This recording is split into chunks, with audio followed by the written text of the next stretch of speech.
Agora atenção.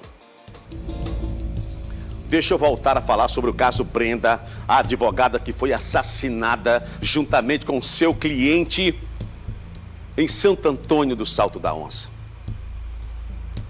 Ontem ela foi sepultada, ontem foi o adeus à advogada de Santo Antônio do Salto da Onça.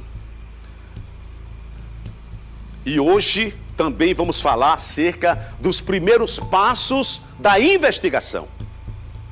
E o nosso repórter Rogério Fernandes, ao vivo agora, tem mais informações aqui na tela da audiência. E você vai ver também já o sepultamento da advogada. Atenção Natal, atenção Rio Grande do Norte, porque com certeza a população está de olho nas investigações da polícia, né, meu amigo Rogério Fernandes? Mais uma vez, boa tarde para você. Você tem novidades, né? Você conversou com o delegado sobre as investigações, sobre outros nomes possíveis, né, envolvidos aí como suspeitos, né, dos crimes que estão acontecendo em Santo Antônio ou que ocorreram. Meu amigo Rogério Fernandes, é com você. Pois é, Mário, mais uma vez boa tarde a todos. Não só eu conversei, como minha produção também está procurando todo tipo de informação com o delegado Tiago Batista, titular de Santo Antônio do Salto da Onça. Ele que vai ter um reforço sim nessas investigações, tem novidades, evidentemente que a polícia mantém isso sob um absoluto sigilo, mas antes da gente trazer essas novidades, a gente vai mostrar agora, cenas realmente são fortes, emocionantes, dos repórteres Ranilson Oliveira, Francisco Câmara, que estiveram ontem à tarde, logo após a nossa saída lá de Santo Antônio, eu e Maurício Teixeira, eles assumiram lá o comando da cobertura, e muito difícil por sinal, que é movido de muita comoção, o velório e posteriormente o sepultamento da advogada Brenda Santos de Oliveira, de 26 anos. Vamos assistir. Era por volta das 4 horas da tarde desta quarta-feira, quando o corpo da advogada chegou até essa igreja evangélica no bairro do Carmo para o início do velório. Algumas coroas de flores que não couberam lá dentro foram colocadas na calçada. Elas foram enviadas por amigos e colegas da jovem Brenda. A movimentação no local foi intensa. Rapidamente, uma multidão se aglomerou na frente e nas laterais do templo. Em meio à dor, veio o sentimento de revolta, externado pela amiga da doutora Brenda. Eu estou muito triste com os comentários que eu estou vendo, de pessoas que não conhecem ela, não sabem como ela era, falando besteira, que era imatura, que era inexperiente, e Brenda era corajosa. Quem é que tem coragem de colocar uma pessoa, sei lá, que esteja sendo procurado pela polícia no carro? Quem tem coragem de fazer o que ela fez, defender com unhas e dentes como ela defendeu? Ela era uma menina forte. Eu, sinceramente, estou, assim, abismada com os comentários dos juízes da internet. Hoje em dia, todo mundo tem uma coisa para dizer, mas ninguém sabe de nada, né? São já os achismos, eu teria feito isso, teria nada. Ainda segundo a jovem, a advogada Brenda Oliveira era, acima de tudo, uma pessoa otimista, sonhadora. Na última viagem que a gente fez, né, para Maceió, no congresso que teve, ela disse que era realizada na profissão. Ela realmente amava a advocacia. Uma menina nova, jovem, advogada e corajosa, muito corajosa. Enquanto as homenagens aconteciam dentro da igreja, do lado de fora, o consolo vinha através de abraços, gestos de carinho. O desejo de justiça também se fez presente. Isso é muito grave, né? Hoje eu fiz um vídeo, porque a Brenda, além de ser advogada, uma colega advogada, ela foi minha aluna. Então, quando um advogado é morto no exercício profissional, eu costumo dizer que é toda uma sociedade que é atingida. O advogado, ele é o último bastião, o último protetor dentro do processo de justiça em nome do cidadão. Eu vi que a OAB Nacional se mobilizou, o presidente Aldo, que é da OAB do Rio Grande do Norte, está mobilizado também, cobrando das autoridades constituídas que seja o mais rápido possível desvendado isso e que esses cidadãos, esses meliantes, esses marginais sejam responsabilizados penalmente. O velório durou menos de 2 horas. Nesse período, mesmo em meio à dor, parentes e amigos encontraram forças para louvar e agradecer a Deus pelos 26 anos que passaram ao lado de Brenda dos Santos Oliveira. Na saída do caixão para o cemitério, mais música.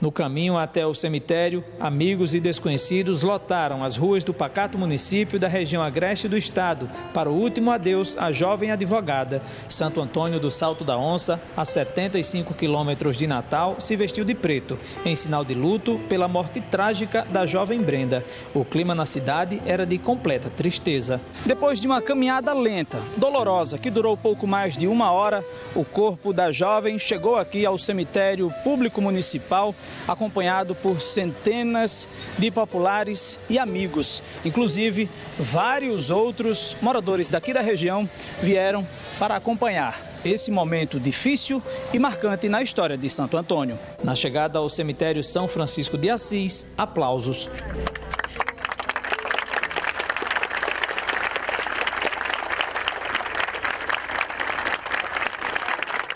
O sepultamento estava previsto para as 6 horas da noite, mas só aconteceu às 7h15. O pai de Brenda precisou ser amparado por familiares logo que a filha foi sepultada. Ele rapidamente deixou o local. Aos poucos, a multidão dispersou, mas o presidente da OAB no Rio Grande do Norte, o advogado Aldo Medeiros, conversou com a nossa equipe e disse que a instituição não vai descansar enquanto o caso não for elucidado. Nós ontem já nomeamos o presidente da comissão de criminalistas, Dr. Anesiano, que é um criminalista muito experiente, para acompanhar de perto o inquérito que a polícia há de promover. Nós recebemos o apoio da Comissão Nacional de Defesa de Prerrogativas, também Dr. Ricardo Breyer, oferecendo, ele é gaúcho, mora no Rio Grande do Sul, oferecendo todo o apoio para que possamos seguir. Logo que recebi a notícia, eu entrei em contato com o secretário de Segurança. Por coincidência, havia um advogado da OAB lá, despachando com ele, presidente da Comissão de Defesa de Prerrogativas, e eu pedi o máximo de rigor na apuração, porque a sociedade não pode permitir que os advogados que estão em exercício sejam mortos como se não tivessem uma vida a ser zelada e não estivessem exercendo uma missão extremamente importante para a sociedade. O advogado defende os direitos e fazem com que seja cada vez mais bem aplicada a justiça. E não podem ser confundidos como uma pessoa que cometeu crime ou que esteja de alguma forma assim. E mesmo esses, eles só podem ser punidos se houver direito à ampla defesa. Ainda segundo o advogado, a OAB quer resposta também sobre a morte do jovem vaqueiro Vitor Costa, de 19 anos, que pode ter relação com o assassinato da advogada Brenda dos Santos Oliveira e do cliente dela, Janielson Nunes de Lima, de 25 anos. Confio plenamente na capacidade de trabalho das forças policiais, da Polícia Civil do Rio Grande do Norte. Já foram designados os delegados específicos para cuidar do caso, o delegado aqui de Santo Antônio e também um delegado da delegacia especializada em Natal, e acredito que em curto espaço de tempo teremos a identificação e prisão desses culpados. A Polícia Civil de Santo Antônio do Salto da Onça segue investigando as 3 mortes registradas em menos de 72 horas no município. Quem atirou na advogada Brenda e no Janielson, o gordinho das batatas, se identificado, se preso no julgamento, certamente vai precisar de quem? De um advogado. Mas foi uma advogada que eles mataram. Eu estava ouvindo agora os aplausos no cemitério e Brenda faria aniversário agora em fevereiro, dia 22, 27 anos de vida apenas, e tem uma carreira aí promissora. Quem está à frente do caso na cidade de Santo Antônio é o delegado Tiago Batista, mas ele vai receber um apoio da Delegacia Regional e também de policiais civis da DHPP, a Divisão de Homicídios e Proteção à Pessoa. A gente vai começar a falar um pouco sobre o delegado, sobre as suas ações e o que ele colocou também na mídia, para a gente mostrar como andam as investigações. Inicialmente, o Janielson Nunes de Lima, o gordinho da batata, porque ele descarregava a batata nas feiras, foi preso inclusive fazendo isso em Areis na terça-feira, mas na segunda ele se apresentou na delegacia, inicialmente. Ele queria prestar depoimento, mas não foi feito e nem ficou preso. Quem vai explicar exatamente isso, a gente questionou isso junto ao delegado Tiago Batista, é o que a gente vai ouvir agora. Conseguimos identificar que pelo menos 4 pessoas participaram do crime. Então a gente está investigando se tinha mais algum outro veículo dando apoio e seguindo com essas investigações. Doutor, inicialmente o Janielson, o gordinho da batata, poderia ter sido ouvido aqui pelo senhor? Ele teria se apresentado espontaneamente, não teria sido ouvido? Por que não? Vamos lá. O Janielson, ele esteve aqui na segunda-feira porque ele queria prestar esclarecimentos porque o nome dele estava sendo divulgado nas redes sociais, dizendo que ele teria sido o autor do homicídio cometido contra o Vitor, que era o vaqueiro que mataram aqui no Parque de Vaquejada. Então, diante desse fato, ele veio aqui que ele queria prestar os esclarecimentos. Ele já estava, entre aspas, condenado como homicida pelas redes sociais. Então, diante desse fato, a gente resolveu reagendar essa oitiva dele, saiu daqui intimado para comparecer em data posterior, para que a gente pudesse levantar algo a mais, até para subsidiar as perguntas às quais eu iria fazê-lo, bem como, até se fosse o caso de eu conseguir realmente colocá-lo na cena do crime, até de já ter representado por uma prisão dele, e assim que ele retornasse, ele já ficar preso. Ainda não temos a motivação do crime do vaqueiro, também estamos em investigação do crime. Ele tinha vindo aqui para prestar esclarecimentos correlatos a esse crime. Ele veio aqui, prestou a versão dele, deu os devidos esclarecimentos, ele negou a autoria do crime. Mas assim, a nossa investigação poderia posteriormente colocá-lo na cena do crime. E assim, não é pelo fato dele ter negado que ele já não seria o culpado. Iríamos continuar investigando para descobrir quem seria o autor. E ele poderia sim ser o autor e posteriormente vir a ser preso.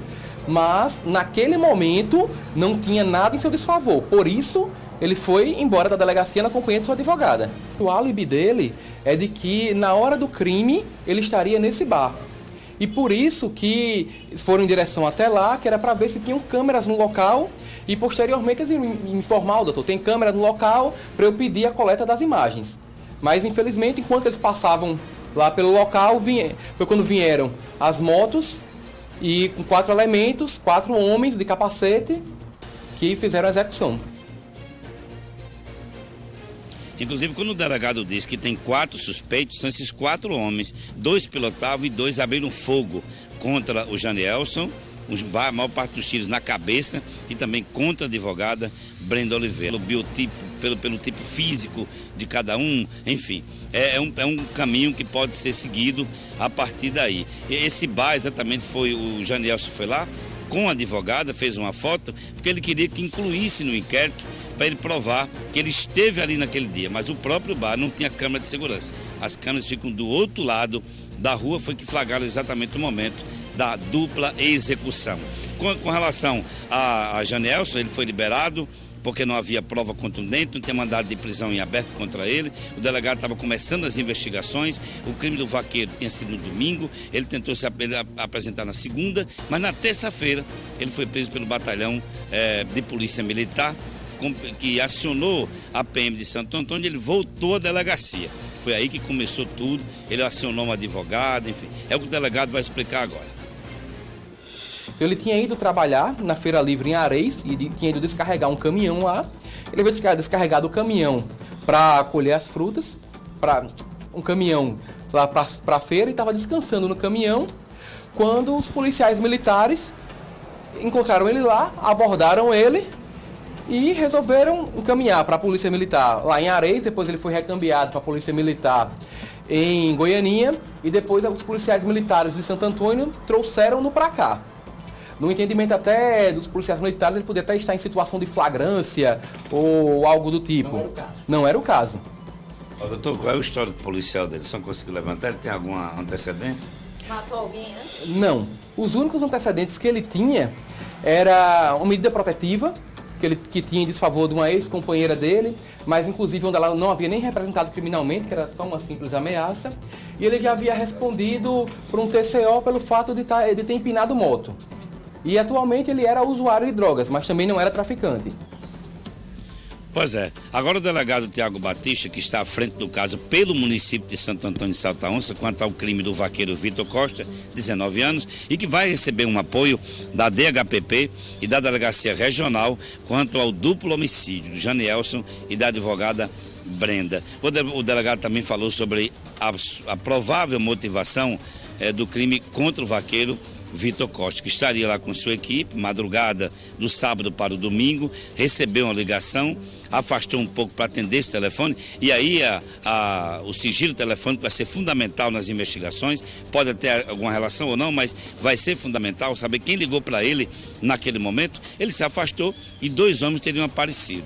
Segundo esse comentário, nós questionamos com o delegado, teria sido o Janielson e um homem chamado GG, que com ciúmes do vaqueiro, que teria tido uma relação com a ex-mulher dele, uma ex-companheira dele, foram lá exatamente para matar o vaqueiro Vitor Costa, chegando inclusive dizendo que eram de facção e efetuaram os disparos. 3 dias antes, inclusive, foi veiculado nas redes sociais, a polícia não confirmou, disse que não teve acesso, mas está investigando fotos deles com arma, inclusive com pistola. Eu questionei o delegado quanto à motivação do crime, que seria passional contra o vaqueiro Vitor Costa. Vamos ouvir. Chegou também o informe de que teria o GG envolvido. Ainda estamos realizando o levantamento do GG para a gente identificá-lo, saber por onde é que ele anda, mas ainda não há nada de concreto em relação nem ao GG, tampouco com o Geneilson. A advogada provavelmente não era alvo, até porque ela, pelo pouco que eu conhecia dela aqui da região, ela era recém-formada, estava atuando na advocacia há pouco tempo, não tinha envolvimento, e tinha até sido contratada pela família até depois da condução, que os profissionais conduziram o Geneilson para cá, foi que a família foi em busca de algum advogado aqui na região que pudesse acompanhá-lo. Então ela veio aqui e, eu até digo, inocentemente, quando saiu daqui, colocou dentro do carro dela para dar uma carona para ele. E que por isso é que ele estava no carro dela. Provavelmente, como ele era jovem também, pode ter se assustado com a situação e ter acelerado o carro até numa autodefesa, não no intuito de fugir, mas meio que até de repente acelerou o carro sem querer. E isso poderia ter motivado o fato do homicídio dela. O primeiro passo dessas investigações será exatamente a captura dessas imagens de câmeras de segurança. Porque o Janielson foi atingido a 600 metros. Ela saiu no carro, ficou com medo, não podia ser diferente e terminou também sendo atingida. O primeiro passo serão essas imagens, serão fundamentais, Mário, para a investigação, porque pode até identificar uma placa de uma moto, pode até alguém reconhecer uma moto e passar para a polícia de forma anônima. Mário. Ok, muito obrigado então, Rogério Fernandes aí, detalhando, né, as investigações da polícia, claro, diante, né, dessas declarações do delegado responsável pelo inquérito policial.